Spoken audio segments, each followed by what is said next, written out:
पहलगाम आणि आसपासच्या पर्यटन स्थळावर आजही सुरक्षा यंत्रणेचा पहारा असल्याचं चित्र पाहायला मिळते। मी सध्या पहलगाम इथल्या बैसारन व्हॅलीमध्ये आहे। आपण हा बोर्ड या ठिकाणी बैसारन व्हॅलीचा पाहू शकतो आणि त्या समोर जाणारा हा रस्ता पण पाहू शकतो।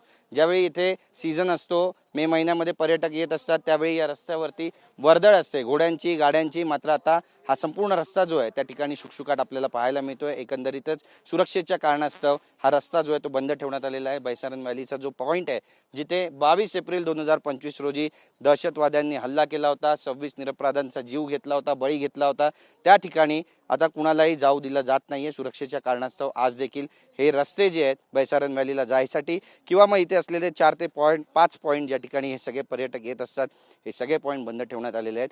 त्यामुळे बेरोजगारीची जी कुऱ्हाड आहे ती इथल्या स्थानिक पोनीवाल्यांवर आहे आणि त्यांनी विनंती केलेली आहे सरकारला की 1 वर्षानंतर का होईना पण हे सगळे जे पॉइंट्स आहेत त्यापैकी काही पॉइंट्स खोलण्यात यावे आणि रोजगाराचा त्यांचा जो प्रश्न आहे तो मार्गी लावावा। मात्र आपण पाहतोय की संपूर्ण पहलगाममध्ये, बैसारन व्हॅलीमध्ये सुरक्षा यंत्रणा ज्या आहेत त्या सतर्क आहेत। बरेचसे पोनी धारक आहेत ज्यांना आता QR कोड सरकारने दिलेला आहे, त्यांची ओळख त्या ठिकाणी होते, त्यांना आयडेंटिटी कार्ड्स देण्यात आलेले आहे आणि त्या आधारे त्यांना या ठिकाणी जाण्यास मुभा दिली जाते। मात्र पर्यटन अद्यापही पूर्णपणे पूर्वपदावर आलेलं नाहीये आणि ते यावं अशी मागणी जी आहे ती सातत्याने केली जाते।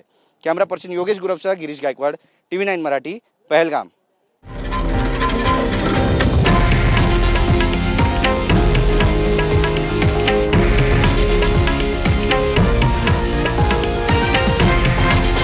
हे आहे देशातील नंबर 1 न्यूज नेटवर्क आणि आपण पाहत आहात TV9 मराठी, एकमेव।